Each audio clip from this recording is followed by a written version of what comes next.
वासुदेवाय।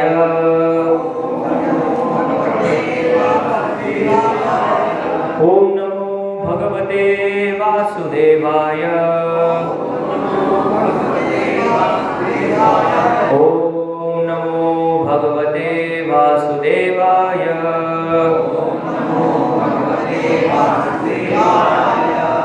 आज हम चर्चा करेंगे श्रीमद् भगवद गीता यथारूप अध्याय 10 श्लोक क्रमांक 1। श्री भगवान उवाच भूयः एव महाबाहो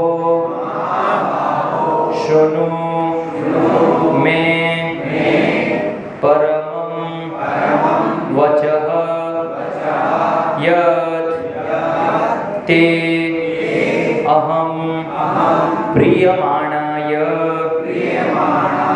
वक्ष्यामि हितकाम्यया। श्री भगवान उवाच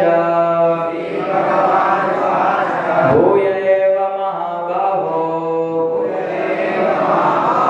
शृणु मे परमं वचः यत्तेऽहं प्रीयमाणाय वक्ष्यामि हितकाम्यया। श्री भगवान उवाच भूय एव महाबाहो शृणु मे परमं वचः यत्तेऽहं प्रीयमाणाय वक्ष्यामि हितकाम्यया। श्री भगवान उवाच भूय एव महाबाहो शृणु मे परमं वचः यत्तेऽहं प्रीयमाणाय वक्ष्यामि हितकाम्यया। आप लोग दोहरा सकते हैं। वो जो छोटा स्पीकर उसको लगा सकते हैं माइक, उसमें अच्छा आवाज आएगा ऊपर रख के।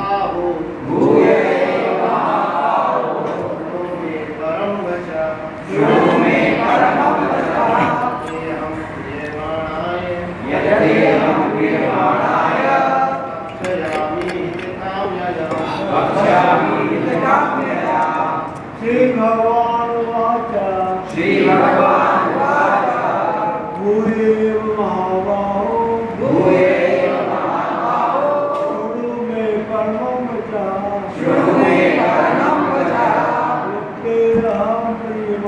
यत्तेऽहं प्रीयमाणाय वक्ष्यामि हितकाम्यया। श्री भगवान उवाच भूय एव महाबाहो शृणु मे परमं वचः यत्तेऽहं प्रीयमाणाय वक्ष्यामि हितकाम्यया। श्री भगवान उवाच श्री भगवान उवाच भूय एव महाबाहो शृणु मे परमं वचः यत्तेऽहं प्रीयमाणाय वक्ष्यामि हितकाम्यया। श्री भगवान उवाच भूय एव महाबाहो शृणु मे परमं वचः यत्तेऽहं प्रीयमाणाय वक्ष्यामि हितकाम्यया। माताएं।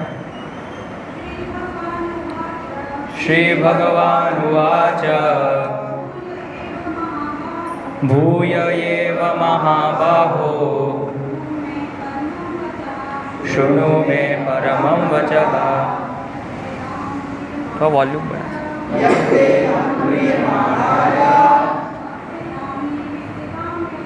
वक्ष्यामि हितकाम्यया। श्रीभगवानुवाच भूय एव महाबाहो शृणु मे परमं वचः। यद्देहं प्रीयमाणाय वक्ष्यामि हितकाम्यया। श्रीभगवानुवाच भूय एव महाबाहो शृणु मे परमं वचः। यद्देहं प्रीयमाणाय वक्ष्यामि हितकाम्यया। श्री भगवानुवाच श्री भगवान ने कहा भूयः फिर एव निश्चय ही महाबाहो हे बलिष्ठ भुजाओं वाले सुनो सुनो मेरा परमं परम वचः उपदेश यत जो ते तुमको अहम मैं प्रियमाणाय अपना प्रिय मानकर वक्ष्यामि कहता हूँ हितकाम्यया तुम्हारे हित के लिए।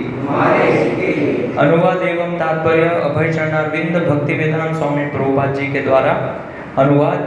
श्री भगवान ने कहा हे महाबाहो अर्जुन और आगे सुनो, चूंकि तुम मेरे प्रिय सखा हो अतः मैं तुम्हारे लाभ के लिए ऐसा ज्ञान प्रदान करूंगा जो अभी तक मेरे द्वारा बताए गए ज्ञान से श्रेष्ठ होगा। तात्पर्य पराशर मुनि ने भगवान शब्द की व्याख्या इस प्रकार की है जो पूर्ण रूप से षड ऐश्वर्यों से संपूर्ण शक्ति, संपूर्ण यश, संपूर्ण धन, संपूर्ण ज्ञान, संपूर्ण सौंदर्य तथा संपूर्ण त्याग से युक्त है। वह भगवान है। जब कृष्ण इस धराधाम में थे तो उन्होंने छहों ऐश्वर्यों का प्रदर्शन किया था। फलतः पराशर जैसे मुनियों ने श्री कृष्ण को भगवान के रूप में स्वीकार किया है। अब अर्जुन को कृष्ण अपने ऐश्वर्यों तथा कार्य का और भी गुह्य ज्ञान प्रदान कर रहे हैं। इसके पूर्व 7वें अध्याय से प्रारंभ करके वे अपनी शक्तियों तथा उनके कार्य करने के विषय में बता चुके हैं। अब इस अध्याय में वे अपने ऐश्वर्यों का वर्णन कर रहे हैं। पिछले अध्याय में उन्होंने दृढ़ विश्वास के साथ भक्ति स्थापित करने में अपनी विभिन्न शक्तियों के योगदान की चर्चा स्पष्टतया की है। इस अध्याय में पुनः वे अर्जुन को अपनी सृष्टियों तथा विभिन्न ऐश्वर्यों के विषय में बता रहे हैं। ज्यों-ज्यों भगवान के विषय में कोई सुनता है त्यों-त्यों वह भक्ति में रमता जाता है। मनुष्य को चाहिए कि भक्तों की संगति में भगवान के विषय में सदा श्रवण करे, इससे उसकी भक्ति बढ़ेगी। भक्तों के समाज में ऐसी चर्चाएं केवल उन लोगों के बीच हो सकती है जो सचमुच कृष्ण भावनामृत के इच्छुक हो। ऐसी चर्चाओं में अन्य लोग भाग नहीं ले सकते। भगवान अर्जुन से स्पष्ट शब्दों में कहते हैं कि चूंकि तुम मुझे अत्यंत प्रिय हो अतः तुम्हारे लाभ के लिए ऐसी बातें कह रहा हूँ। ओम अज्ञानतिमिरान्धस्य ज्ञानाञ्जनशलाकया चक्षुरुन्मीलितं येन तस्मै श्रीगुरवे नमः। श्रीचैतन्यमनोभीष्टं स्थापितं येन भूतले स्वयं रूप कदा मह्यं ददाति स्वपदान्तिकं।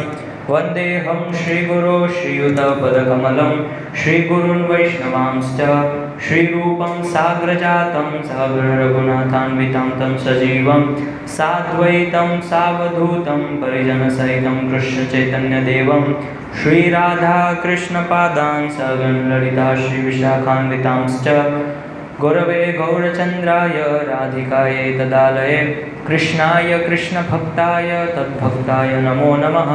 नमो विष्णुपादाय कृष्णपृष्ठाय भूतले श्रीमते भक्तिविकास स्वामिनीति नामिने। नमो विष्णुपादाय कृष्णपृष्ठाय भूतले श्रीमते भक्तिवेदांत स्वामिनीति नामिने। नमस्ते सारस्वते देवे गौरवाणी प्रचारिणे निर्विशेष शून्यवादी पाश्चात्यदेशतारिणे। जय श्री कृष्ण चैतन्य प्रभु नित्यानंद श्री अद्वैत गदाधर श्रीवासादि गौर भक्तवृंद। हरे कृष्णा कृष्णा कृष्णा हरे हरे, हरे राम राम राम हरे हरे, हरे कृष्णा। तो नियमित सत्संग कार्यक्रम में पद्धति सर हम भगवत गीता पे चर्चा कर रहे हैं, जिसमें आज हम नए अध्याय की ओर आगे बढ़ रहे हैं। अध्याय 10 श्री भगवान का ऐश्वर्य, जिसमें भगवान अपने अलग अलग ऐश्वर्यों का वर्णन करेंगे। और इसके पिछले श्लोक में भगवान ने अर्जुन को बताया था, आखिरी श्लोक में मन मना भव मद भक्तो मध्याजी माम नमस्कुरु। भगवान ने अर्जुन को भक्त बनने के लिए 4 विधि का वर्णन किया था। तो वो 4 विधि 9वें अध्याय के आखिरी श्लोक में बताया है। तो भगवान ने बताया कि 4 विधि में से अगर कोई भी व्यक्ति इस विधि को अपनाता है तो मेरी भक्ति में आगे बढ़ सकता है। तो भगवान ने जब ये अर्जुन को 4 विधि बताई, इसमें से एक थी मन मना भव मद भक्तो, आपके मन को मुझ में लगाओ। ये पहला सिद्धांत अर्जुन को बताया था। फिर दूसरा बताया मद भक्त, मेरे भक्त बनो, ये दूसरी चीज़। तीसरी चीज़ भगवान ने बताई माम नमस्कुरु, और मुझे नमस्कार करो। और फिर चौथी चीज़ भगवान ने बताई थी आखिरी श्लोक में, आखिरी शब्द मत परायण। मत परायण मतलब मेरे भक्त बनो। तो अर्जुन के मन में स्वाभाविक ऐसा प्रश्न था कि भगवान आपने ये जो विधि का वर्णन किया है कि मेरे भक्त बनो, मुझ में मन लगाओ और मुझे नमस्कार करो, लेकिन आपके प्रति मेरा मन लगेगा कैसे? कैसे मैं मेरे मन को आप में लगाऊं? इसके बारे में थोड़ा सा वर्णन कीजिए। तब फिर भगवान बता रहे हैं अर्जुन का ये जो प्रश्न था मन में, उसका भगवान ये 10वें अध्याय में उत्तर दे रहे हैं। तो क्या उत्तर दे रहे हैं भगवान? भूय एव महाबाहो शृणु में परमं वचन। भगवान ने बताया है कि फिर से महाबाहु अर्जुन, मैं आपको एक परम श्रेष्ठ चीज़ बताने जा रहा हूँ फिर से। तो भगवान ने यहाँ पे ये शब्द प्रयोग क्यों किया है भूय? भूय का मतलब होता है फिर से, क्योंकि भगवान पहले ही 7वें अध्याय में अपने ऐश्वर्य का वर्णन कर चुके हैं। अगर आप 7वां अध्याय पढ़ेंगे तो 7वें अध्याय में भगवान बता रहे हैं कि सभी रसों में मैं जल हूँ, है ना। जो भी हम पानी पीते हैं उसमें जो स्वाद आता है तो भगवान कहते हैं वो मैं हूँ। सभी बलिष्ठों में मैं बल हूँ। तो ऐसे अलग अलग वर्णन कर रहे हैं। तो भगवान बता रहे हैं कि अब मैं फिर से आपको ये बताने जा रहा हूँ। और दूसरी चीज़ भगवान क्या बता रहे हैं अर्जुन को, एक बहुत महत्वपूर्ण श्लोक के अंदर एक शब्द प्रयोग हुआ है। भगवान बता रहे हैं कि प्रियमाणाय, अर्जुन आप मेरे प्रिय हो। और दूसरी चीज़ मैं जो बताने जा रहा हूँ वो क्या है? वक्ष्यामि हित काम्या, आपके हित के लिए है, इसलिए मैं आपसे ये बात कह रहा हूँ। तो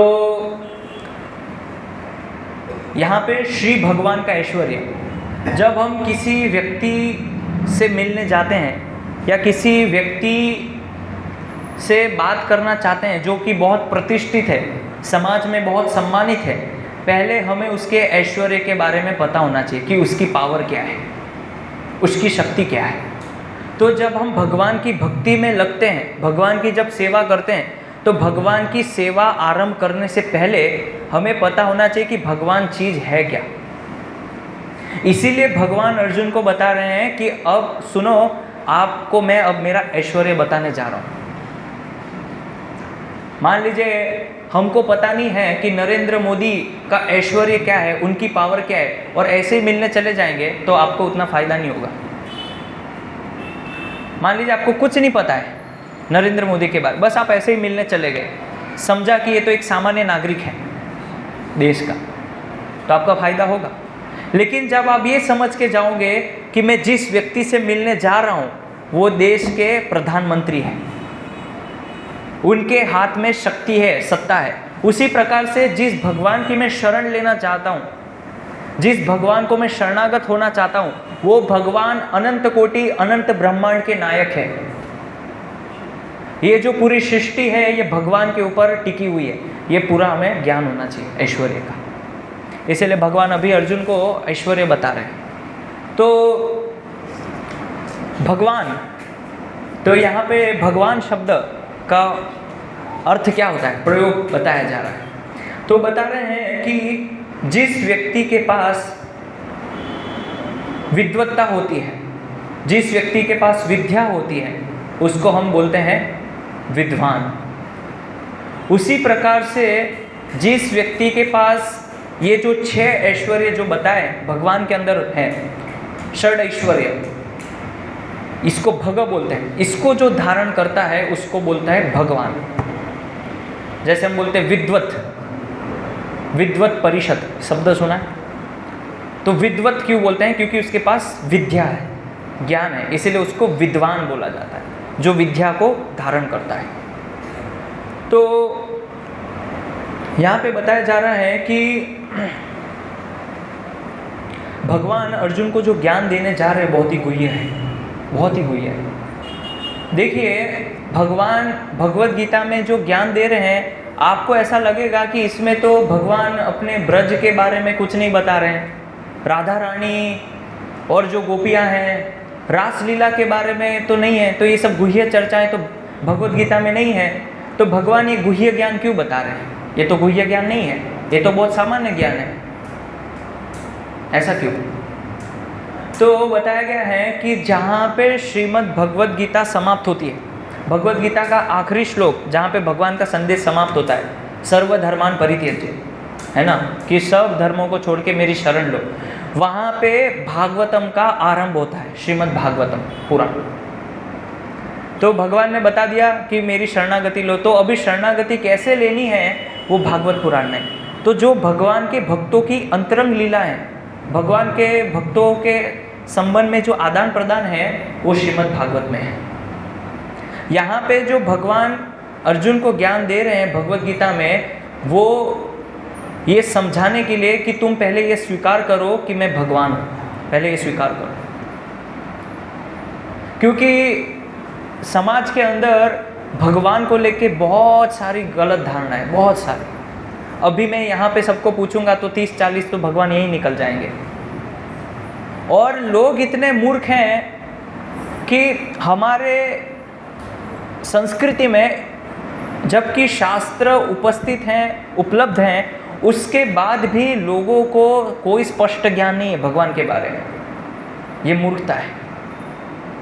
जबकि भगवत गीता है, भागवतम है, फिर भी कोई स्पष्ट ज्ञान नहीं है।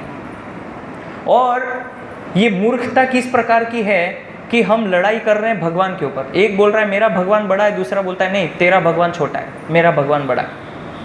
ये सबसे बड़े महामूर्ख हैं। उसको पहले ये समझना चाहिए भगवान छोटा बड़ा नहीं होता है, भगवान एक ही होता है।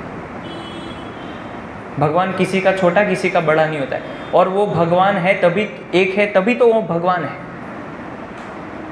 तो इसीलिए जब भी हम भगवान के अंतरंग लीलाएं जब सुनते हैं, है ना, भगवान की रास लीला या भगवान के गोपियों के साथ जो लीलाएं हैं, उसको समझने से पहले आपको ये जानना जरूरी है कि वो भगवान क्यों है। अगर आप ये नहीं जानेंगे तो फिर आपको क्या लगेगा, वो तो लंपट था, वो व्यभिचारी था, उसने नैतिक शिक्षाओं का पालन नहीं किया, सारे गोपियों के वस्त्र चुराता था। ये सब भ्रांत धारणाएं आती है। क्यों? क्योंकि उस व्यक्ति ने भगवत गीता में ये भगवान का ऐश्वर्य नहीं पढ़ा है, और सीधी जब भगवान की अंतरंग लीलाएं पढ़ेगा तो उसके अंदर ये सब प्रश्न उठेंगे। ये भगवान ने ऐसा क्यों किया? भगवान ने दूसरे की पत्नियों के साथ रासलीला क्यों की? भाई उसके लिए पहले समझो भगवान कौन है। इसीलिए अगर इस मत के अनुसार अगर मुझे बोलना चाहिए तो भागवत कथा की जगह पहले भगवत गीता कथा होनी चाहिए, तब व्यक्ति लायक बनता है भागवत कथा सुनने के लिए। अभी भगवत गीता का कोई ज्ञान नहीं है, भगवत गीता का आधारभूत उसको ज्ञान नहीं है, और सीधी भागवत कथा सुनेगा, और उसमें भी भागवत कथा में दशम स्कंद में जो रस अध्याय है, 5 रस अध्याय भगवान के रासलीला के 5 अध्याय, उस पर जब सुनेगा तो वो क्या समझेगा भगवान को, कैसे समझेगा। इसीलिए जगह जगह आप देखिए हमारे भारत में कहीं पे भी आप देखिए, कहीं पे भगवत गीता कथा नहीं होती है। किसी ने देखा है आज तक? मैंने तो नहीं देखा है। भागवत कथा जरूर होती है, लेकिन भगवत गीता कथा होती है? नहीं होती है। इसीलिए लोगों को भागवत कथा सुनने के बाद भी ये पता नहीं चल पाता है कि ये भगवान है। अगर वो भागवत कथा सुनने से पहले भगवान जो ये ज्ञान दे रहे भगवत गीता में अर्जुन को, वो सुनेगा तो उसको बहुत स्पष्ट ज्ञान हो जाएगा और उसके संशय खत्म हो जाएंगे, क्योंकि अर्जुन के अंदर भी संशय थे। आप देखिए 11वें, इसके बाद वाला जो अध्याय है, 11वें अध्याय में भगवान ने जब विराट रूप दिखाया, अभी तो भगवान अपने ऐश्वर्य शक्ति का वर्णन कर रहे हैं। 11वें अध्याय में जब भगवान विराट रूप दिखा रहे हैं तो अर्जुन बोल रहे हैं कि भगवान मैंने कितना बड़ा अपराध किया, आपके साथ में सोता था, आपके साथ में खाता था, लेकिन आप तो अनंत कोटि ब्रह्मांड के नायक हैं, तो प्लीज़ कृपया करके ये विराट रूप को आप मेरी दृष्टि से ओझल कर दीजिए, आपका जो श्याम सुंदर रूप है वो मुझे दिखाइए। अर्जुन भी आश्चर्यचकित हो गए। कब उसको अर्जुन का ये पता कब चला, ये अनुभूति कब हुई, जब उसने ये 10 अध्याय सुने। उसके बाद 11वें अध्याय में अर्जुन भगवान से क्षमा मांग रहा है। आप पढ़िए 11वें अध्याय में कि भगवान मुझे क्षमा कर दीजिए, मैं नहीं पहचान पाया था। तो यहाँ पे अर्जुन जो कि भगवान का शुद्ध भक्त है, वो खुद भगवान से क्षमा मांग रहा है। तो हमारे अंदर तो कितने सारे संशय हैं भगवान को लेके, आप खुद विचार कीजिए, सोच के देखिए। तो इसीलिए यहाँ पे बताए हैं कि भगवान जो है वो षड ऐश्वर्य से पूर्ण होते हैं, ये पहली चीज़। और इन षड ऐश्वर्यों में भगवान के बहुत सारे ऐश्वर्य हैं, अगर मैं उसका वर्णन करने जाऊं तो कम पड़ जाएगा समय, क्योंकि क्या चीज़ भगवान की नहीं है बताइए। ऐसी कौन सी चीज़ है इस दुनिया में जो भगवान की नहीं है? अगर मैं वर्णन करूं ये भगवान का है, ये भी भगवान का है, ये सब भगवान का है, अगर मान लीजिए गलती से कुछ छूट गया मेरे मुंह से, तो भगवान बोलेगा इसने 2-3 चीज़ें छोड़ दी, ये तो बताया नहीं। इसीलिए भगवान का ऐश्वर्य तो बहुत बड़ा है, लेकिन भगवान का जितना भी ऐश्वर्य है ना, इस ब्रह्मांड में, ये तो केवल एक ब्रह्मांड है छोटा सा, और इस ब्रह्मांड के अंदर बहुत सारे अलग अलग द्वीप हैं, अलग अलग देश है, बहुत सारी चीज़ें हैं इस छोटे से गोले के अंदर पृथ्वी में, और इस पृथ्वी का भी हमें पूर्ण ज्ञान नहीं है। ऐसे वे बहुत सारे ब्रह्मांड हैं। तो ये जितना भी भगवान का ऐश्वर्य है, ये सारे ऐश्वर्य को 6 भागों में बांट दिया गया, जो भी हमने चर्चा की। जैसे 6 ऐश्वर्य में बताया संपूर्ण शक्ति, तो जितना भी भगवान का ऐश्वर्य है उसको आप 6 भागों में बांट के भगवान की शक्ति का अवलोकन कीजिए। आप देखिए इस पृथ्वी के ऊपर कितने सारे जीव हैं, फिर भी पृथ्वी देवी भार सहन कर रही है। कितने सारे हाथी है, बड़े बड़े जंगल में आप जाइए, कितने बड़े बड़े हाथी हैं। हम लोग इतने सारे मनुष्य हैं, इतने सब लोग इस पृथ्वी पे रह रहे हैं, फिर भी भगवान ने पृथ्वी देवी को इतनी शक्ति दी है कि सबका भार सहन कर रही है। ये भगवान की शक्ति। और भगवान की शक्ति देखनी है तो आप देखिए भगवान ने किस प्रकार से गोवर्धन पर्वत उठाया था बाल्यावस्था में। और भगवान जब छोटे थे तो बाल्यावस्था में उन्होंने केवल एक पाँव की छोटी उंगली से शकटासुर का वध किया था। जब भगवान झूले में झूला झूल रहे थे तो पाँव की एक छोटी उंगली से शकटासुर, सुना आपने? तो भगवान ने जब उसको मार दिया तब भगवान की आयु क्या थी? कुछ महीनों की थी, 4-5-6 महीने की थी। तो सकटासुर को मार दिया। सोचिए, ये भगवान की शक्ति। और दूसरी भगवान की शक्ति ये है कि जब भगवान पूतना का दूध पीने गए तो पूतना जो है भगवान को पकड़ नहीं पा रही है। इतना छोटा सा बालक और इतनी बड़ी असुरनी, कितनी बड़ी आप असुरनी है। वहाँ वर्णन आता है कि जब वो पूतना गिरी तो पूरे वृंदावन में ऐसा लगा कि भूकंप आ गया है। इतनी बड़ी पूतना थी। इतनी बड़ी पूतना छोटे से भगवान को नहीं पकड़ पा रही, भार बढ़ गया। कैसे भार बढ़ गया? तो ये भगवान की शक्ति है। भगवान की शक्ति देखिए, भगवान को जब उनकी माता ने उखल से बांध दिया तो उखल खींचने से 2 पेड़ गिरा दिए और नल कुंवर मणिग्रीव का उद्धार कर दिया। एक छोटा सा बच्चा पेड़ कैसे गिरा सकता है? आप सोच के देखिए, कैसे गिरा सकता है? ये भगवान की शक्ति है। इसीलिए भगवान को बताया जो संपूर्ण शक्तिवान है। ये पहला ऐश्वर्य भगवान का। ऐसे तो बहुत सारी लीला है, ये तो मैंने कुछ अभी लीला बताई। भगवान जब मथुरा में लीला करने गए, कंस को मारने के लिए गए, कितने बड़े बड़े पहलवान थे। और भगवान तो एकदम ऐसे दुबले पतले थे, बहुत पतले थे। इतने बड़े बड़े पहलवान सब बहुत कसरत करते थे। ऐसे लोगों के साथ भगवान लड़ रहे हैं और वहाँ वर्णन है कि भगवान ने एक मुष्टिक से कंस को मार दिया। बस इतना किया और कुछ नहीं किया। और फिर भगवान का नाम वहाँ से पड़ गया कंसारी। कंस को मारने से उनका नाम कंसारी हो गया। वहाँ पे चाणूर थे, मुष्टिक थे, तो चाणूर को मार दिया तो भगवान का नाम हो गया चाणूरारी। तो भगवान की शक्ति बहुत अद्भुत है, बहुत ही अद्भुत। और भगवान की शक्ति का अनुभव जो है हम अपने जीवन में भी कर सकते हैं, हमारे व्यवहारिक जीवन में। क्योंकि बहुत सारी ऐसी घटनाएं होती हैं कि जहाँ पे हम ऐसी विकट परिस्थिति में फंस जाते हैं कि जहाँ पे हमारा बचना बिल्कुल असंभव है, वहाँ पे हम बच जाते हैं भगवान की शक्ति से। ऐसा ज़रूरी नहीं है कि भगवान जब आपके सामने आए तभी आप स्वीकार करेंगे कि भगवान शक्तिशाली है।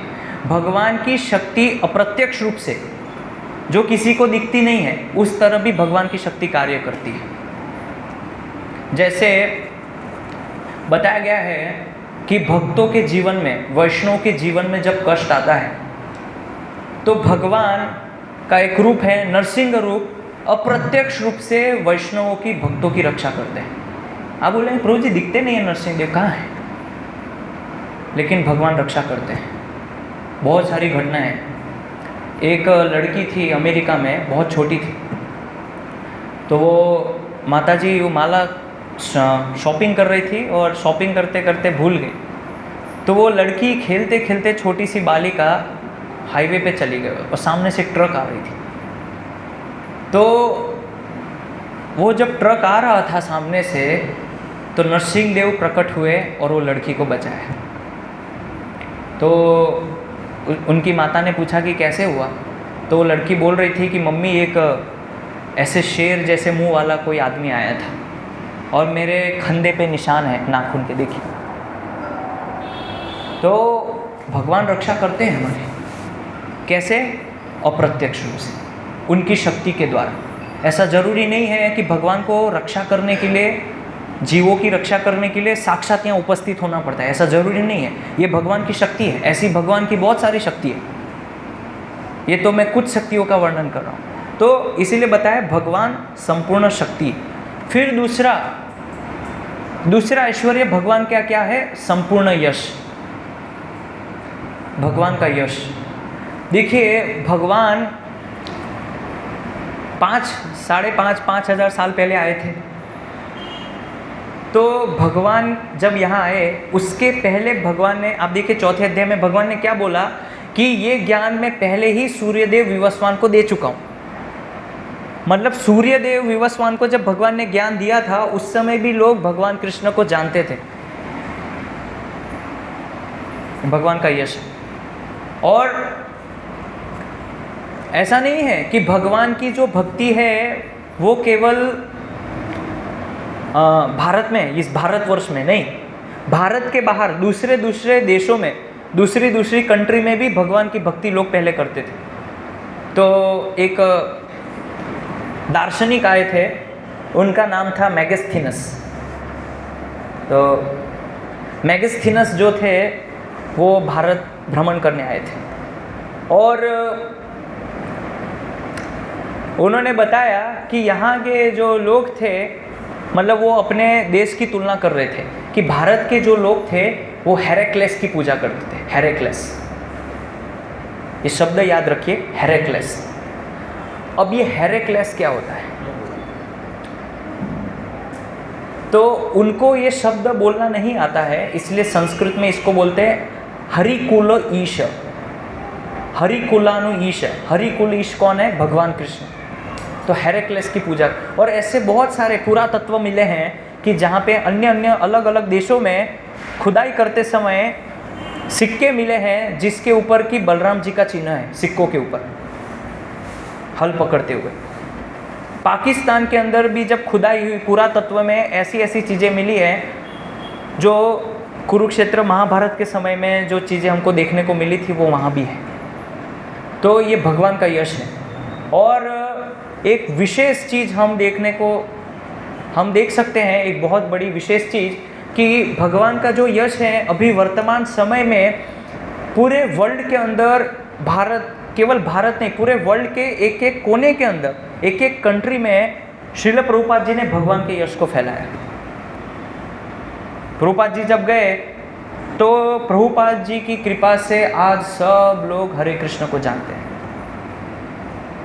आप कहीं भी जाइए, कोई भी कंट्री में जाइए, ऐसी एक भी जगह नहीं है जहाँ पे इस्कॉन मंदिर नहीं है। अफ्रीका साउथ अफ्रीका और चाइना, तिब्बत, सब जगह में इस्कॉन टेम्पल है। Pakistan, Dubai, Kuwait, Balochistan, Kazakhstan, सब जगह में हरे कृष्ण के भक्त हैं। कैसे?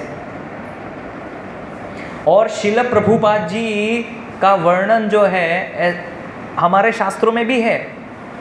भविष्य पुराण यदि आप पढ़ेंगे तो उसमें बताया है कि एक ऐसे व्यक्ति आएंगे जो भगवान की ख्याति को पूरे त्रिभुवन में फैलाएंगे। और आज हम देख रहे हैं, ये भविष्य पुराण में प्रभुपाद जी का पहले से ही वर्णन था।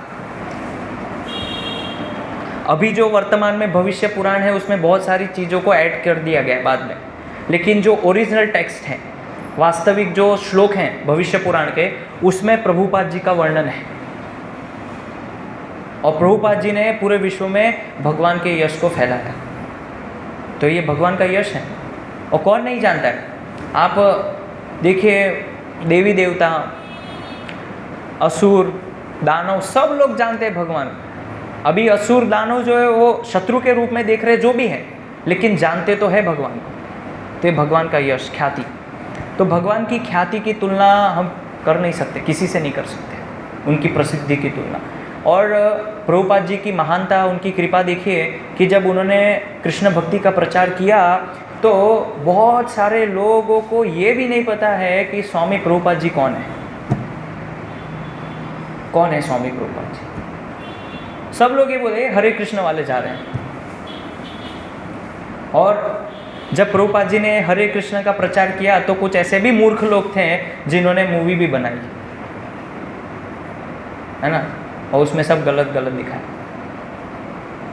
दम मारो दम, देवानंद, सबको पता है, मैंने देखा नहीं है, लेकिन ये प्रभुपाद जी, उन्होंने प्रभुपाद जी को गलत साबित करने का प्रयास किया। लेकिन आप देखिए कि प्रभुपाद जी ने जो कार्य किया, क्या वो आज तक किसी ने किया? किस तरह उन्होंने भगवान के यश को फैलाया, किस तरह से। तो ये भगवान का यश, संपूर्ण यश। फिर तीसरी चीज, संपूर्ण धन। भगवान के पास जो धन है उसकी हम काउंटिंग नहीं कर सकते, अकाउंट फेल हो जाएगा। बहुत धन है भगवान, क्योंकि भगवान जब द्वारिका में थे और भगवान जब अपने धाम में रहते हैं, ब्रज धाम में, तो भगवान के धाम में आरसीसी सीमेंट ईंट गिट्टी नहीं है, ठीक है। भगवान के धाम में चिंतामणि है, रत्न है। कभी 9 रत्न देखे हैं आपने? किसने देखा है? हाथ उठाइए।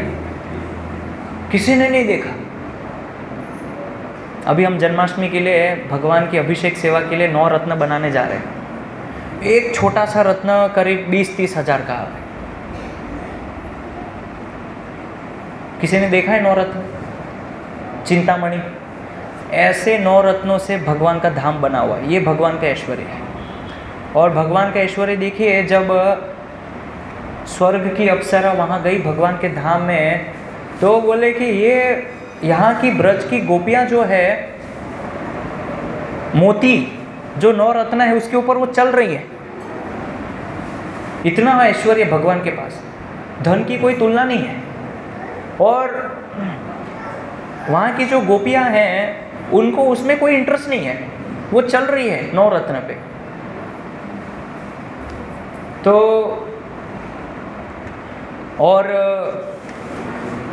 विष्णु जी के पास, विष्णु के धाम में, वैकुंठ में जो भगवान के पास ऐश्वर्य है, उससे करोड़ों करोड़ों कई गुना ज़्यादा कृष्ण लोक, गोलोक धाम में भगवान के पास ऐश्वर्य, धन भी है। क्योंकि शास्त्र में बताया है, धान्य न धनवान गव्य न धनवान। जिसके पास धान्य होता है और गाय होती है वो सबसे बड़ा धनवान माना जाता है। और गोलोक में क्या है? गाय है। भगवान के पास कितनी? 9 लाख गाय। वैकुंठ में है? नहीं है। खेती होती है वैकुंठ में? नहीं होती है। तो गोलोक में, कृष्ण लोक में खेती भी करते हैं, धान भी है और गाय भी है। और सबसे ज़्यादा गाय किसके पास है? भगवान कृष्ण के पास, नंद महाराज के पास। 9 लाख गाय। तो कई मूर्ख बोलते हैं नहीं, वो 9 लाख नहीं थी, 9 लखी थी। वो गाय का नाम था 9 लखी। मूर्ख हो, क्योंकि तुम मतलब हमारे चिंतन से परे है। इसलिए भगवान के ऐश्वर्य को क्या बोलते हैं? अचिंत्य, जो हमारे चिंतन से परे हैं। इसलिए महाभारत में बताया है, न ताम स्तर के न योजयत। हम अपने तर्क से भगवान के ऐश्वर्य को समझ ही नहीं सकते। अरे 9 लाख कैसे हो सकता? कहाँ बांधते होंगे 9 लाख? विचार आता है ना, पहला प्रश्न ये आता है, कहाँ बांधते होंगे 9 लाख? और 9 लाख गाय का दूध निकालना रोज सुबह और उनको चराने ले जाना, कितना बड़ा मैनेजमेंट है। ये झूठ बोल रहे हैं, ऐसा हो ही नहीं सकता। विचार आता है कि नहीं आता है? लेकिन भगवान के पास है, 9 लाख गाय हैं। और ब्रह्म संहिता में वर्णन आता है कि भगवान गायों को गिनने के लिए 108 मोती की माला पे जप करते हैं। हर एक गाय का नाम पुकारते हैं जब उनको संध्या के समय में जब घर ले जाते हैं वापिस, और सबको नाम दे के भगवान पुकारते हैं। सब अपने अपने धाम को वापिस अपने घर लौट जाती है। तो बहुत ऐश्वर्य भगवान के पास। भगवान वर्णन है श्रीमद् भागवतम में कि जब भगवान का जन्म हुआ, दूसरे दिन जब नंदोत्सव हुआ, नंदोत्सव होता है जन्माष्टमी के बाद, तो नंदोत्सव में जब भगवान का जन्म हुआ तो लोग खुशी के मारे एक दूसरे पे दही फेंक रहे, मक्खन फेंक रहे, मक्खन से होली खेल रहे हैं। सोचिए आप, कितना ऐश्वर्य होगा। मक्खन से कौन होली खेलता है? मक्खन से कोई होली खेलता है? आज लोगों को मक्खन नहीं मिल रहा है तो कीचड़ से होली खेलते हैं, गंदे पानी से, नाली में डाल देते हैं, एक दूसरे को कीचड़ लगा देते हैं। अब अपने आप को इतने धनवान समझते हो तो मक्खन से खेल के बताओ होली। ये जो अमीर लोग हैं, कभी इन्होंने मक्खन से होली खेली है आज तक?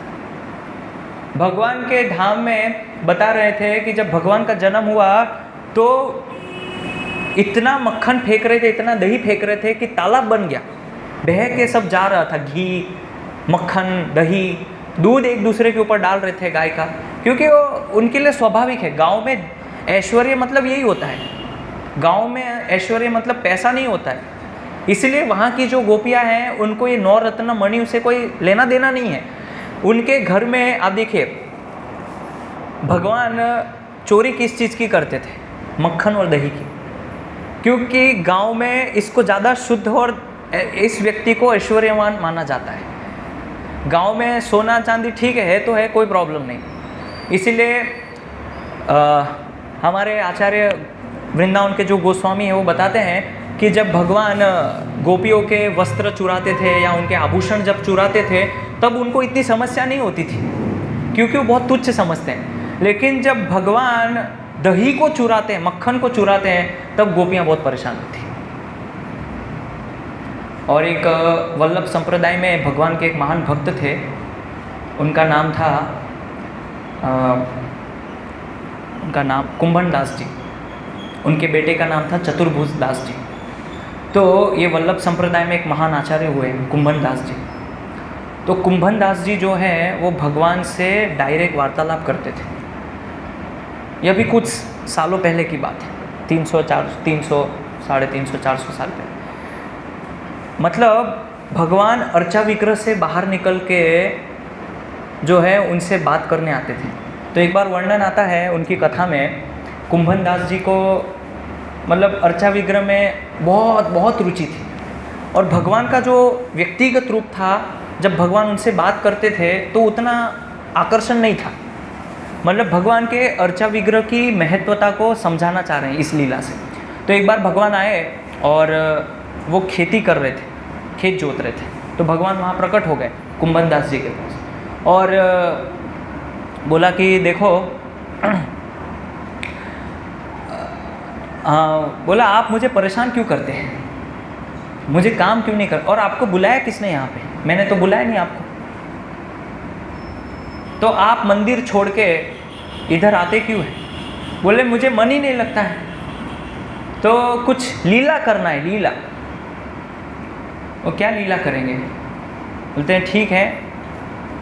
तो भगवान को पूछा कुंभन दास जी ने कि कौन सी लीला आपको अच्छी लगती है। बोलते हैं मुझे मटकी फोड़ना, मक्खन चुराना बहुत अच्छा लगता है, और मैं बहुत इसमें एक्सपर्ट हूँ, बहुत दक्ष हूँ, इसमें कोई मुझे हरा नहीं सकता, और आपको भी अगर ट्रेनिंग चाहिए तो मैं दे दूँगा, लेकिन आपको मेरे साथ रहना पड़ेगा। तो कुंभन दास जी जाते हैं भगवान के पास साथ, और एक घर में जाते हैं, वहाँ पे जो है मटकी होती है दही की। तो भगवान बोलते हैं कि देखो घर बंद है, सब सो रहे हैं, कोई उपाय नहीं है घर में जाने का, तो एक काम करते हैं, आपकी हाइट बहुत ज़्यादा है, आप नीचे उतरो, आपके कंधे पे मैं चढ़ जाऊंगा। तो भगवान चढ़ गए उनके कंधे पे, छत कूद के। भगवान जब छत कूद के नीचे आए तो मटकी को तोड़ा और मक्खन खाने लगे। तो अभी भगवान तो बहुत सुंदर वर्णन करते हैं वल्लभाचार्य जी ये कथा को। तो वर्णन में ऐसा आता है कि जब भगवान मटकी में से मक्खन खा रहे थे, तो कभी कभी आपने देखा होगा छोटे बच्चों की कभी कभी चड्डी उतर जाती है ना, नीचे सरक जाती है। तो भगवान की धोती भी ऐसे सरक रही थी, एक हाथ से खा रहे थे और एक हाथ से धोती बचा रहे थे, तो सही से खा नहीं पा रहे थे। तो उन्होंने बोला एक काम करो, मेरी धोती को थोड़ा पकड़ के रखो आप, जब तक मैं मक्खन खाता हूँ। तो कुंभन दास जी ने बोला आज आप मार खिलाओगे आज। तो उन्होंने ज़ोर से मटकी को जब नीचे फेंका मक्खन खा के, तो सब लोग जग गए और भगवान तुरंत छलांग मार के बाहर निकल गए। अब बचे कुंभन दास जी। लोग आए और मारना चालू किया उनको, लाठियों से ऐसा मारा कि फिर जब लाइट देखा रहे बोले तो कुंभन दास जी है, तो बोले कि हमें क्षमा कर दीजिए, आप तो भगवान के शुद्ध भक्त हैं, मंदिर में आप अर्चा विग्रह की सेवा करते हैं, हमें क्षमा कर दीजिए, हम देख नहीं पाए अंधेरे में। और फिर कुंभन दास जी ने बोला अब मैं नहीं आऊँगा कल से आपके साथ। बोले नहीं, ये तो ट्रेनिंग का पहला पार्ट है, मार खाना, प्रशिक्षण होना है आपका, तो ये पहली शिक्षा तो ये है, मार खाना पड़ेगा आपको, उसके बाद फिर आप और ट्रेन हो जाएंगे धीरे धीरे। तो कहने का मतलब है ऐश्वर्य, भगवान का ऐश्वर्य, मक्खन दूध दही ये भगवान का ऐश्वर्य है। तो संपूर्ण धन, भगवान के पास धन मतलब ये धन, गाय, जमीन, बैल, और बलराम जी के पास हल है, गाय चराते हैं, दूध दही मक्खन, इस धन की बात कर रहे हैं। और फिर संपूर्ण ज्ञान भगवान के पास। आप देखिए श्रीमद् भागवतम में भगवान ने ज्ञान दिया किसको, उद्धव जी को, और भगवत गीता में भगवान ने ज्ञान दिया किसको, अर्जुन को। इसीलिए ये भगवत गीता अर्जुन को जो बोली ये श्रीमद् भगवत गीता है, और भगवान ने जब उद्धव को ज्ञान दिया तो वो उद्धव गीता है। और उद्धव गीता में भगवान ने इतना सुंदर रूप से उद्धव को वर्णन किया है जिसकी आप कल्पना नहीं कर सकते, बहुत ही अद्भुत। और फिर बताया संपूर्ण सौंदर्य, भगवान का सौंदर्य इतना आकर्षक है, इतना मनमोहक है। एक बार भगवान जब द्वारिका में थे तो भगवान अपने महल से जब बाहर निकले और भगवान ने देखा कि आसपास कोई नहीं है, तो महल के अंदर जो खंबे होते थे वो मोती रत्न मणियों से बना होता था खंबा, तो उसमें भगवान का चेहरा दिखता था। तो भगवान ने जब अपने चेहरे को उसमें देखा तो सोचा ये मेरे से सुंदर व्यक्ति कौन आ गया इधर। वो पहचान नहीं पा रहे थे अपने, और कई घंटों तक देख रहे हैं अपने चेहरे को, देख रहे हैं इतना सुंदर व्यक्ति कौन है, इसकी आंखें इतनी सुंदर है, कौन है ये। तो फिर मंत्री आते हैं और बोलते भगवान आप क्या कर रहे हैं। बोलते ये व्यक्ति कौन खड़ा है इसके अंदर, खंबे के अंदर। बोले तो आपकी परछाई है। तो भगवान बेहोश हो जाते हैं कुछ समय के लिए। ये सब भागवतम में नहीं है, आचार्यों की लीलाएं हैं, वो वर्णन करते हैं, वही सब मैं बता रहा हूँ। तो भगवान जब बेहोश हो जाते हैं, खड़े हो, फिर उनको रुक्मिणी जी सब पटरानियाँ उनको जगाती हैं, और फिर भगवान अपना रूप देख के बहुत ही आश्चर्यचकित हो जाते हैं। तो भगवान का सौंदर्य बहुत सुंदर है। बताया है ब्रज में जब भगवान चोरी करते हैं और गोपियों को जब गुस्सा आता है तो भगवान इतना भोला भाला मासूम चेहरा बनाते हैं, पूरा गुस्सा ठंडा हो जाता है, पूरा गुस्सा शांत। कई बार ऐसे बच्चे इतने नादान बन जाते हैं, हमें लगता है क्या हाथ उठाए बेचारे पे, कौन मारे इसको, ऐसी शक्ल बना देते हैं भोली भाली सी। भगवान मतलब जब ये बात कल यहाँ पे संभव है तो सोचिए भगवान कितने मास्टर डिग्री की होगी उसमें उन्होंने, कि भगवान जब ऐसा चेहरा बनाएंगे एकदम मासूम सा भोला भाला, कितनी भी क्रोधित गोपी क्यों ना हो पिघल जाती है। ये भगवान का सौंदर्य है, बहुत ही अद्भुत। और बताया कि जो भक्त भगवान के सौंदर्य से आकर्षित हो जाता है फिर उसको संसार में कोई सौंदर्य अच्छा नहीं लगता है, कोई भी सौंदर्य। तो वो सुंदरता हमें आकर्षित नहीं कर रही है, भगवान की वो सुंदरता है ना। भगवान की आप देखिए, भगवान के अर्चा विग्रह को जब आप देखते हैं, राधा कृष्ण को, भगवान जब बांसुरी पकड़ के खड़े होते हैं, केवल आप उनके त्रिभंग जो रूप हैं उसको खाली चिंतन कीजिए। कैसे भगवान घुटना मोड़ के खड़े हुए हैं, कंबर उनकी टेढ़ी हैं, भगवान बांसुरी पकड़ के शांति से खड़े हुए हैं और हंस रहे हैं। उनकी स्माइल, भगवान की जो हंसी है, अगर कोई व्यक्ति ध्यानपूर्वक उस हंसी को देख ले वो व्यक्ति भगवान से आकर्षित हो जाता है। भगवान की भौं से, भगवान की आंखों से आकर्षण होना चाहिए। तो ये भगवान का सौंदर्य वर्णन है शास्त्रों में, बहुत सुंदर है भगवान। अक्सर सब जगह क्या करते हैं, भगवान की सुंदरता के लिए भगवान का बताया श्याम वर्ण है ना। अभी भगवान का श्याम वर्ण जो हम कलयुग में विग्रह बनाते हैं वो तो काला बना देते हैं, भगवान काले नहीं है, ये ध्यान रखिए। भगवान का जो रूप है वो एकदम काला नहीं है, लेकिन आप अधिकतर मूर्तियां देखेंगे तो भगवान की काली होती है। असली में भगवान का जो वर्ण है वो श्याम वर्ण है, जैसे बादल जैसा, ऐसा नहीं है। ये कलर देख रहे हैं आप काला, ये कलर नहीं है भगवान का, श्याम वर्ण के हैं और बहुत सुंदर। और बताएं, आचार्य लोग बताते हैं कि ऐसे श्याम वर्ण के ऊपर जब भगवान पीतांबर पहनते हैं, सारी गोपियां जो है और ब्रज की रानियां सब आकर्षित हो जाती हैं, क्योंकि श्याम वर्ण के ऊपर पीला वस्त्र पीतांबर बहुत सुंदर लगता है। ड्रेसिंग करना भी एक कला है। मैंने भगवान का श्रृंगार किया हुआ है, इसलिए मुझे आइडिया है कि भगवान के इस वस्त्र पे क्या अच्छा लगता है, कलर कॉम्बिनेशन। तो श्याम वर्ण में पीतांबर बहुत सुंदर लगता है। और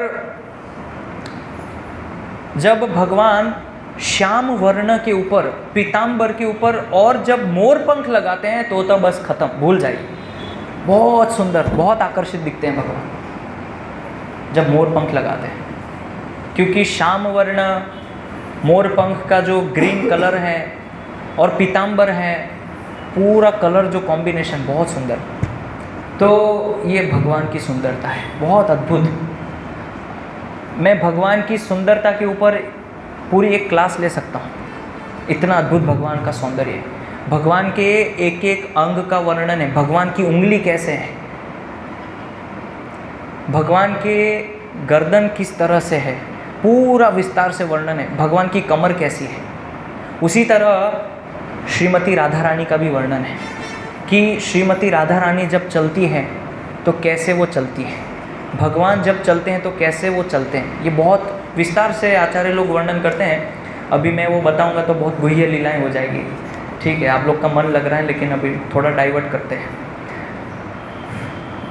सौंदर्य हो गया, फिर उसके बाद संपूर्ण त्याग, वैराग्य। अब देखिए, भगवान ब्रज की जो गोपियां हैं, इतने साल तक भगवान ने उनके साथ लीलाएं की, उसके बाद भी भगवान छोड़ के चले गए तुरंत। रासलीला में भगवान को इतना आनंद आ रहा था गोपियों के साथ, लेकिन तुरंत छोड़ के चले गए। ये वैराग्य, इसको वैराग्य, त्याग। भगवान तुरंत त्याग कर। और ये तो मैं एक परिप्रेक्ष्य में बता रहा हूँ। भगवान जब त्याग करते हैं, उसमें सबसे बड़ा त्याग है कि भगवान अपने भक्तों की रक्षा के लिए भगवत्ता का भी त्याग कर देते हैं। भगवान मतलब समझते हैं, कोई मामूली शब्द नहीं है भगवान, तो कोई मामूली पोस्ट नहीं है भगवान। लेकिन अपने भक्तों को बचाने के लिए भगवान अपनी भगवत्ता भी छोड़ देते हैं। जैसे पार्थ सारथी, ये जो अभी भगवद गीता का प्रसंग चल रहा है, इसमें भगवान क्या है, पार्थ सारथी। तो भगवान अपने भक्त को बचाने के लिए रथ से नीचे उतर के रथ का पहिया उठा रहे हैं और भीष्मदेव को मारने जा रहे हैं। और जब भगवान रथ चला रहे हैं तो कुरुक्षेत्र में लड़ाई इतनी हो रही, इतना आवाज आ रहा है कि भगवान को पता नहीं चल रहा है कि रथ कहाँ चलाना है। तो पीछे से अर्जुन भगवान को लात मार रहा है। ये वर्णन है युद्ध कला में कि अगर सारथी को आपको डायरेक्शन देना है तो आपको लात मारना पड़ेगा। लेफ्ट जाना है तो लेफ्ट लात मारना है, राइट जाना है तो राइट पांव मारना है। ये भगवान भी स्वीकार करने को तैयार है। इसको बोलते हैं त्याग, संपूर्ण त्याग। हम कितना त्याग कर सकते हैं बताइए? अगर मैं आप लोगों से बोलूं कि आप पूरे महीने की सैलरी भगवान को दान दीजिए, कर पाएंगे? नहीं कर पाएंगे। अगर मैं आपको बोलूं कि भगवान की सेवा के लिए ये करना है, आपको हो सकता है जान भी देनी पड़े, आप देंगे? नहीं दे सकते। लेकिन भगवान अपने भक्त को बचाने के लिए अपनी भगवत्ता छोड़ के एक माता के गर्भ में जा रहे हैं परीक्षित को बचाने। सोचिए, उन्होंने विचार नहीं किया अरे मैं भगवान हूँ, इतनी गंदी जगह में जाऊंगा, माता के गर्भ में परीक्षित को बचाना। ठीक है, मर गया तो मर गया, नहीं, ये है संपूर्ण त्याग।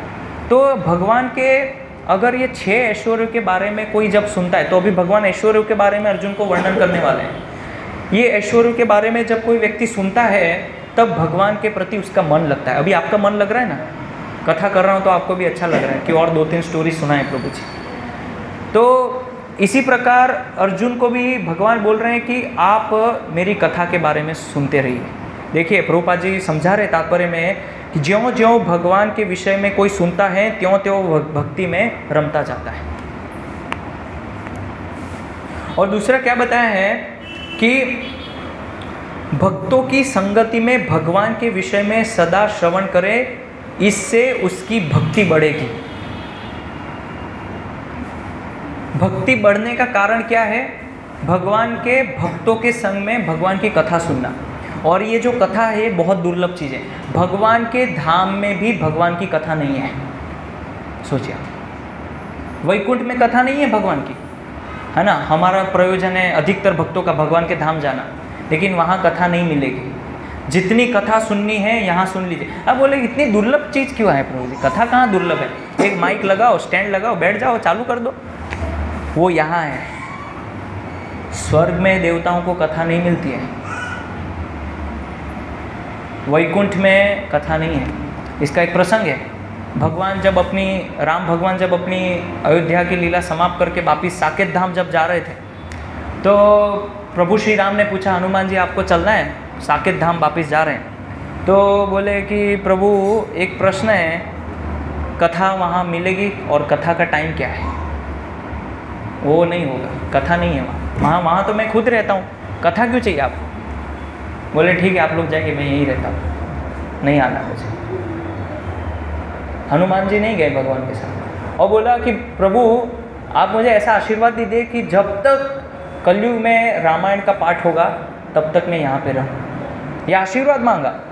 तो भगवान के धाम में, साकेत धाम में भी भगवान की कथा नहीं है, और मनुष्य जीवन जो कि दुर्लभ है उसमें एक सुलभ वस्तु है भगवान की कथा,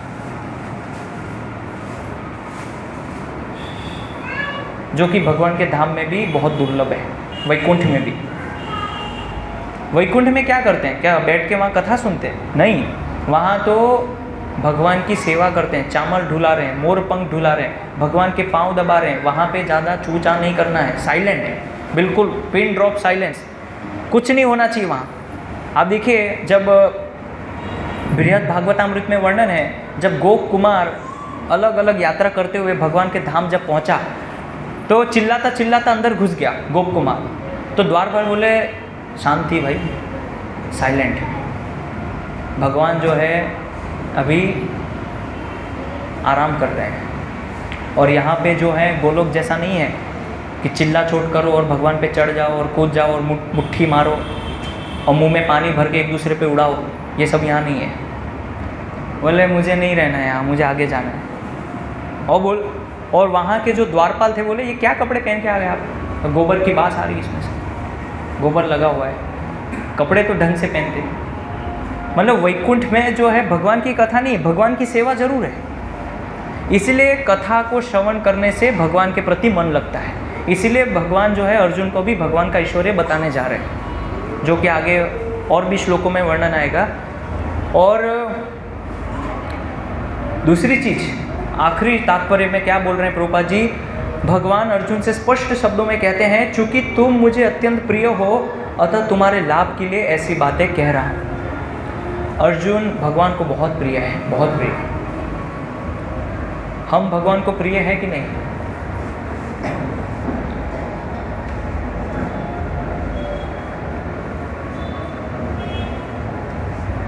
क्या कहना है आप लोग का? है, नहीं है? बीच वाला कोई उत्तर, हाँ या ना के बीच में है भी और नहीं भी। भगवान को सभी जीव अत्यंत प्रिय है, इसीलिए तो भगवान ने भगवत गीता दी है हम लोगों के लिए, अर्जुन के माध्यम से। भगवान जीवों का कल्याण चाहते, इसीलिए तो उन्होंने शास्त्र दिए हैं, उपनिषद, वेद, पुराण क्यों दिए हैं?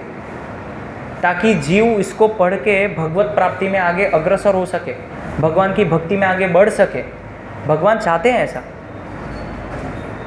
सभी जीव भगवान को प्रिय है, लेकिन विशेष करके जो भगवान की भक्ति करता है वो ज़्यादा प्रिय है। जैसे अर्जुन, और भी 5 पांडव भी थे, सब प्रिय थे, लेकिन अर्जुन भगवान को विशेष प्रिय है। तो इसीलिए भगवान का प्रिय बनना चाहिए। और यहाँ पे बताया है, भक्तों के समाज में ऐसी चर्चाएं केवल उन लोगों के बीच हो सकती हैं जो सचमुच कृष्ण भावनामृत के इच्छुक हैं।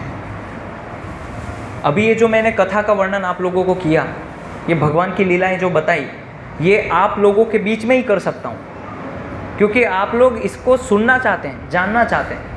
लेकिन जो लोग इसके इच्छुक नहीं हैं, उनके बीच में भगवान की ऐसी गुह्य लीलाएं नहीं करनी चाहिए, क्योंकि वो भगवान का अपराध करेंगे। और जब तक व्यक्ति, जीव भगवान का अपराध करता है, अपराध करते जाता है, तब तक उसको भगवान की कृपा नहीं मिलती है। इसीलिए ऐसे लोगों को अच्छा है कि हम सादा सिंपल एक संदेश दे दें भगवान की भक्ति के बारे में, लेकिन ये चर्चाएं नहीं करनी चाहिए, है ना, राधा रानी की, रासलीला की, गोपियों की, नहीं तो सब खिचड़ी कर देगा वो। ये आप लोग समझ सकते हैं इस चीज़ को, क्योंकि आप यहाँ आते हैं, भक्तों के संग में बैठे हैं, तो इसका ध्यान रखना चाहिए। और ऐसी चर्चाओं में अन्य लोग भाग नहीं ले सकते। ये जो चर्चाएं हैं इसमें बाकी लोग भाग नहीं ले सकते, क्योंकि उन लोग को हजम नहीं होगा, डाइजेस्ट नहीं कर पाएंगे भगवान की ये लीला है। तो इसीलिए श्रीमद् भगवद गीता यथारूप जो है, अगर हम उसको एक भक्त के माध्यम से जब सुनते हैं तो भगवद गीता में से भी हमें बहुत सारी गुह्य लीलाएं पता चलती है भगवान की। ऐसा नहीं कि भगवान ने केवल इसमें दर्शन दिया है, भगवद गीता को अलग अलग एंगल से पढ़ते हुए आना चाहिए। जैसे अभी ये भगवद गीता का ये जो 10वें अध्याय का प्रथम श्लोक है, इसको अगर कोई नई पब्लिक आएगी पहली बार, उसको मैं ये सब चीज़ नहीं बताऊंगा, उसको अलग एंगल से बताऊंगा। लेकिन आप सब यहाँ आ रहे हैं, नियमित सुन रहे हैं, इसीलिए मैंने आपको इतने विस्तार से भगवान की लीलाओं को बताया। ये अलग अलग एंगल है एक श्लोक को समझने का। तो लोगों के स्तर के आधार पे, उनकी योग्यता के अनुसार उनको ज्ञान दिया जाता है। ये एक वक्ता की खासियत है। वक्ता जो है, ऐसा नहीं कि उसके पास जो होता है वो सब बोल देता है बिना ये सोचे समझे कि कौन कितना योग्य है, उसकी अधिकार कितना है। नहीं, ये वक्ता को ध्यान रखना पड़ता है कि जनता की बुद्धि का स्तर कितना है, कितना वो समझ सकता है, और उसके आधार पे फिर वो ज्ञान देता है। ये उसकी परिपक्वता है एक वक्ता की। नहीं तो बस यहाँ पे आए और कुछ भी बोल दिया, ऐसा नहीं। यहाँ व्यास आसन पे बैठ के हमको समय नहीं काटना है ना, कि मैं आऊँ और कुछ भी आपको बोल दूँ, आधा घंटा कुछ भी बता दूँ, बस नहीं। ये वेद व्यास जी का प्रतिनिधित्व करना बहुत बड़ी सेवा है। वेद व्यास का प्रतिनिधित्व करने के लिए भी एक योग्यता चाहिए, एक अधिकार चाहिए। श्रीमद् भागवत महात्म्य पुराण में बताया है कि वेद व्यास का प्रतिनिधित्व वो व्यक्ति अच्छे से कर सकता है जो कि विषयी जीवन से मुक्त है पूर्ण रूप से। हर कोई व्यक्ति इस पे नहीं बैठ सकता है। इसीलिए वेद, ये जो व्यास गद्दी है, इस पे बैठने से पहले उनको प्रणाम करना चाहिए।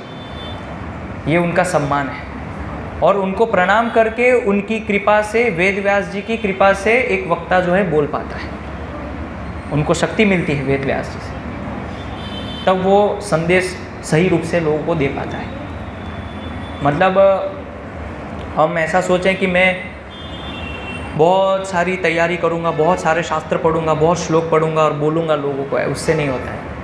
व्यास देव की कृपा होना बहुत ज़रूरी है, क्योंकि यहाँ पे मैं प्रवचन कर रहा हूँ तो ये व्यास देव का प्रतिनिधित्व कर रहा हूँ, तो उनकी कृपा होना अति आवश्यक, उनका आशीर्वाद होना बहुत ज़रूरी है।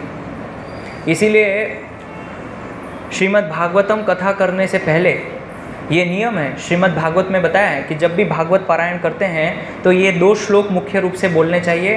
नारायणम नमस्कृत्य नरम चैव नरोत्तमम देवीं सरस्वतीं व्यासम ततो जय मुदीरयेत। ये भागवत आरंभ करने से पहले की प्रार्थना है। और बताया है नारायणम नमस्कृत्य नरम चैव नरोत्तम। फिर उसके बाद बताया है कि नष्ट प्रायेषु भद्रेषु नित्यम भागवत सेवया भगवती उत्तम श्लोके भक्तिर्भवति नैष्ठिकी। इस प्रकार से कोई व्यक्ति व्यासदेव को और नारायण को नमस्कार करता है तो वो व्यक्ति धीरे धीरे जब कथा करता है तो उस कथा से नष्ट प्रायेषु अभद्रेषु, ऐसी कथा से लोगों के अंदर जो अभद्र चीज़ें वो नष्ट होती है। लेकिन आंतरिक रूप से भाव होना चाहिए कि मैं वेद व्यास जी की कृपा से बोल पा रहा हूँ। तो ये मेरा छोटा सा अनुभव था जो मैंने आप लोग को बताने का प्रयास किया। अगर आपका कुछ प्रश्न है तो पूछ सकते हैं। हरे कृष्णा।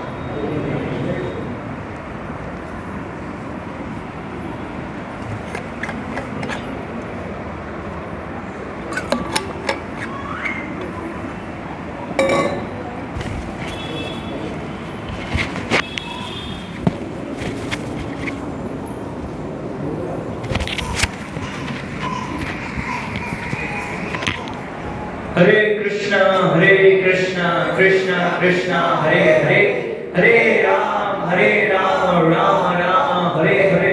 श्रीमद् भगवद गीता यथारूप की जय, श्रीला प्रभुपाद की जय। निताय गौर प्रेमानंदे।